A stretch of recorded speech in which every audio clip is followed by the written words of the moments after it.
Hello and welcome to Chapter 1, the highlight video. Chapter 1, the challenges and opportunities of social work. Before we talk about theories, skills, or interventions, we need to understand what social work is. It's about helping people understand choices, use strengths, access resources, and navigate barriers. A client problem is rarely only personal. It's often connected to family, systems, culture, resources, and policies. The core message that I have for you guys today is social work isn't about fixing people.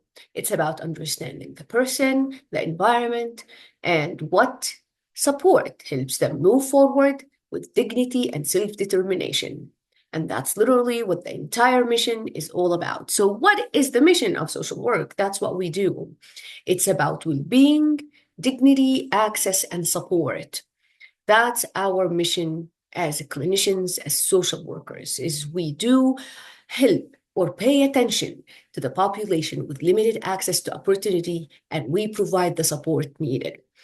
Not that only, but also we focus on their strengths. This is when we look into their survival skills, into their relationships, their motivation, their faith, their knowledge, their past access, their coping skills, or their adaptability during a certain situation that is similar to it. So that's our mission.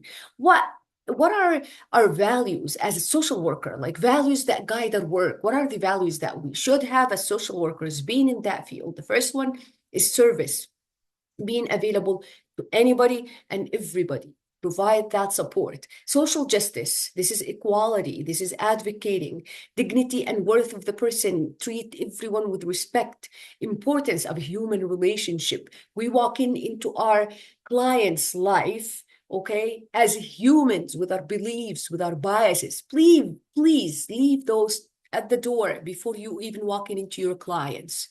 Those, because that has nothing to do with your own values. Those are the values that we need to appreciate and guide our practice by.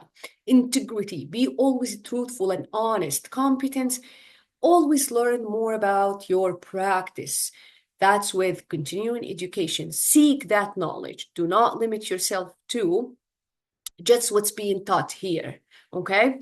Now, one of the models or one of the frameworks that we have that we majorly our practices based off is person in the environment. This is when we look not at the individual only, but also the system that they're in, the environment, their family dynamic, their health, their financial situation, their academic knowledge, their schooling, their background, their culture, their religion, their community, right? Which community they're part of, right?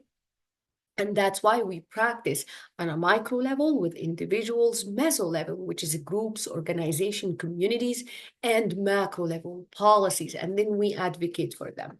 Now, as roles we hold, it depends on the needs that's being presented by your client. If your client wanted you to advocate for them, this is when you're an advocate. If you're providing biopsychosocial and you're holding a space, this is psychotherapy. This is a counselor, right? When you're just task-centered and given resources and implementing interventions pretty quickly, that's what we're talking about. That's case management, right? So it depends on what are the needs being presented, okay? Now, cultural humility, please be curious, walking into your clients with a curiosity, non-judgmental interventions and statements. Do not go out and assume based on certain things that you have heard or shared or have seen on social media. So always ask your client, because two people can come from the same household, from the same culture, however, they could practice their lives completely different. So pay attention to that, be respectful. Your client is your first source to ask. If you ask with a curiosity, you'll be just fine, I promise you guys. Practice ethically, professionally. Certainly, the NASW Code of Ethics is your base, is your foundation, is your ground. That what grounds you in the field, guys. Okay, always refer back to it. Seek supervision, break out confidentiality when needed, but Talk to your patients before about it. Look into boundaries, into self-determination, look into capacity, look into professional judgment. Make sure they're being engaged. You're doing your assessment, you're providing those interventions, and you're doing your evaluation, making sure that you're advancing and your client advances. And your client is advancing. So as I've mentioned, that relationship that you have with your client is not only benefiting your client, it's benefiting you. The more you have that exposure, the more experience you're building. So be competent, seek out that knowledge needed. Okay. Now, the final takeaway for you guys is see the whole person, not just the presenting problem. Holding systems and personal agencies together, make sure you hold same truth at the same time, because both truths could exist. Identifying barriers without treating the clients as powerless. Now, respect self-determination while offering honest professional judgment.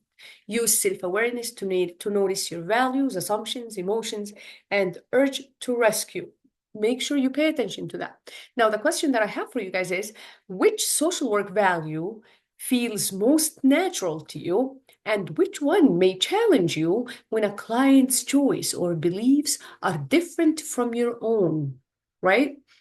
Social work isn't simply helping people solve problems, it is learning to see strengths, system choices, and dignity at the same time while becoming self-aware enough to use ourselves responsibly in the process. Thank you.